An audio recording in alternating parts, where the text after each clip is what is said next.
Chapitre 118. Le contre-syllabus, suite.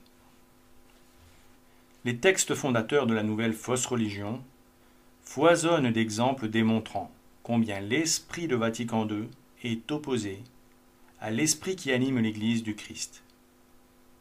Par exemple, on peut lire noir sur blanc dans Nostra Aetate l'affirmation suivante. Dans le bouddhisme, selon ses formes variées, l'insuffisance radicale de ce monde changeant est reconnue. Et on enseigne une voie par laquelle les hommes, avec un cœur dévot et confiant, pourront acquérir l'état de libération parfaite, soit atteindre l'illumination suprême par leurs propres efforts ou par un secours venu d'en haut. De même aussi, les autres religions qu'on trouve de par le monde s'efforcent d'aller, de façon diverse, au-devant de l'inquiétude du cœur humain en proposant des voies, c'est-à-dire des doctrines, des règles de vie et des rites sacrés. L'Église catholique ne rejette rien de ce qui est vrai et saint dans ces religions. Elle considère, avec un respect sincère, ses manières d'agir et de vivre, ses règles et ses doctrines qui, quoiqu'elles diffèrent sous bien des rapports de ce qu'elle-même tient et propose, cependant reflètent souvent un rayon de la vérité qui illumine tous les hommes.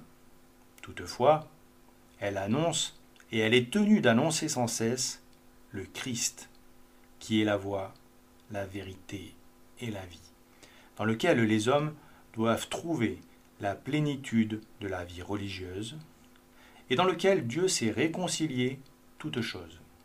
Elle exhorte donc ses fils pour que, avec prudence et charité, par le dialogue et la collaboration avec les adeptes d'autres religions, et tout en témoignant de la foi de la vie chrétienne, ils reconnaissent, préservent et fassent progresser les valeurs spirituelles, morales et socio-culturelles qui se trouvent en eux.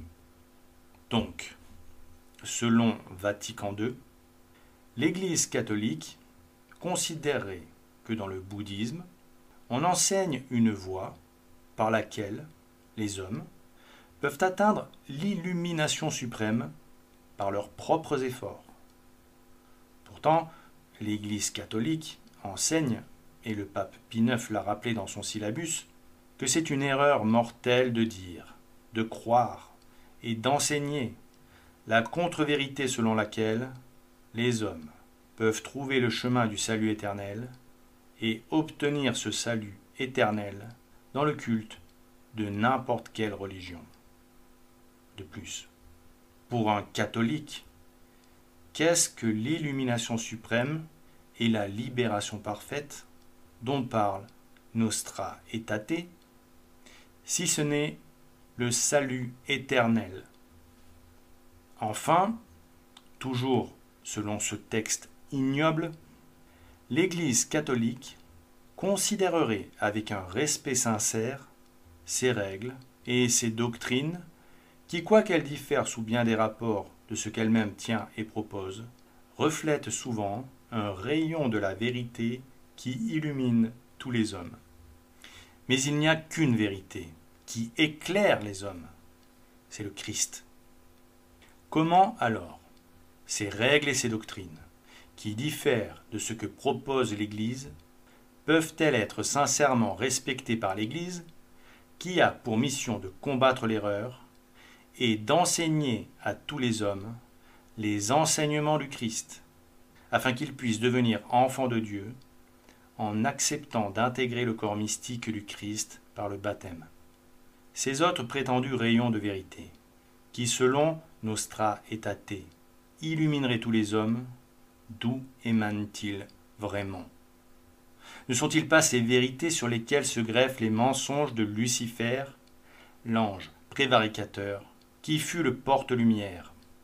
Enfin, cette manière que l'auteur a de préciser qu'il est obligé de rappeler que l'Église est tenue de confesser que le Christ est la voie, la vérité et la vie, comme pour s'excuser d'avoir à le faire, au lieu de l'affirmer avec autorité, n'est-ce pas très surprenant de la part d'un vicaire du Christ?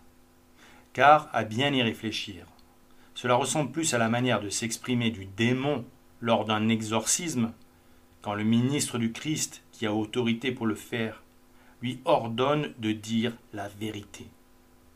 Notre Seigneur Jésus-Christ s'exprimait-il ainsi? Je suis obligé de vous dire que je suis la voie, la vérité et la vie, mais bon. Alors pourquoi son vicaire se comporterait-il ainsi? Et pourquoi exhorterait-il les catholiques à pratiquer cet exercice périlleux pour le salut, de témoigner de leur foi chrétienne par le dialogue, mais aussi par la collaboration avec les adeptes d'autres entre guillemets religions, puisqu'apparemment il y aurait, selon Vatican II, d'autres religions, c'est-à-dire d'autres manières d'être en relation avec Dieu que celles enseignées par l'Église. Comment un vicaire du Christ pourrait-il écrire cette absurdité que les catholiques, par ce dialogue et cette collaboration interreligieuse, combinés au témoignage de leur foi, reconnaissent, préservent et font progresser les valeurs spirituelles, morales et socio-culturelles qui se trouvent en eux, car en ce cas, cela reviendrait à considérer que cette collaboration à de faux cultes serait un des éléments qui les ferait progresser spirituellement. Donc, ce ne serait pas la grâce et la collaboration avec la grâce. Étrange théologie, en vérité. Autre exemple. Vatican II évoque nos frères chrétiens qui ne sont pas catholiques. Pourtant, où la chose semble opportune, on conjuguera l'action des catholiques avec celle des autres frères chrétiens. Et Vatican II nous encourage encore à collaborer avec eux pour bien remplir notre rôle.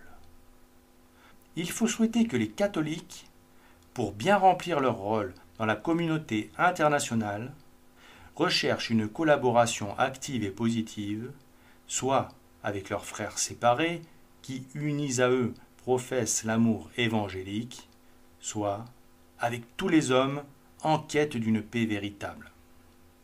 Pour être clair, Nostra Aetate parle ici des protestants et autres imposteurs qui se prévalent du nom de chrétiens. Mais l'Église a toujours enseigné, et là aussi le pape Pie IX l'a explicitement rappelé, que l'affirmation suivante est mensongère. Le protestantisme n'est pas autre chose qu'une forme diverse de la même vraie religion chrétienne, forme dans laquelle on peut être agréable à Dieu aussi bien que dans l'Église catholique.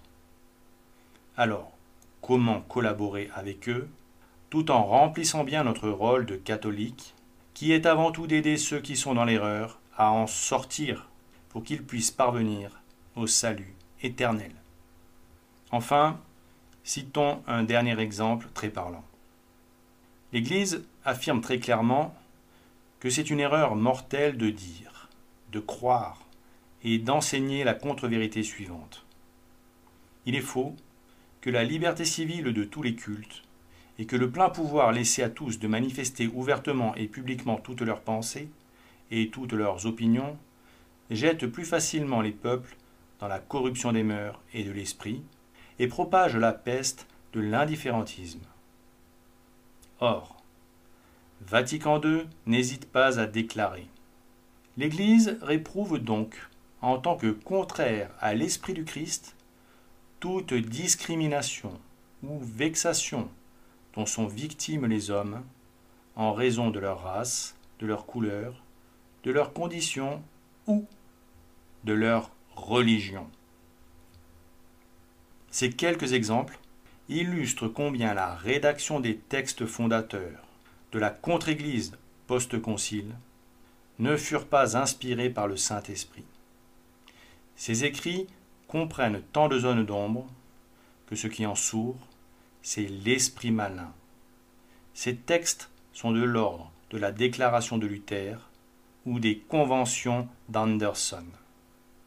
Ils forment la base d'une doctrine qui mène à la damnation éternelle.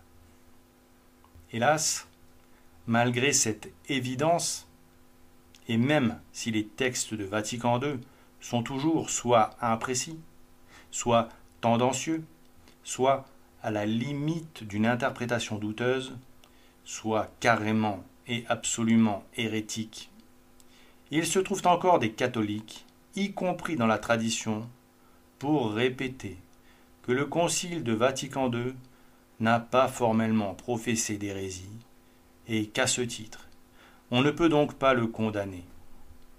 C'est stupéfiant, ou plutôt prodigieux, car au-delà des hérésies plus ou moins subtiles des textes fondateurs de l'Église conciliaire, l'un d'entre eux a particulièrement servi les manœuvres d'Asmodée. Il s'agit de Gaudium et Spes, qui a insidieusement perverti les catholiques en encourageant la régulation des naissances par une dissociation de l'acte charnel et de ses conséquences naturelles, au lieu de prôner la chasteté, comme l'a toujours fait l'Église catholique.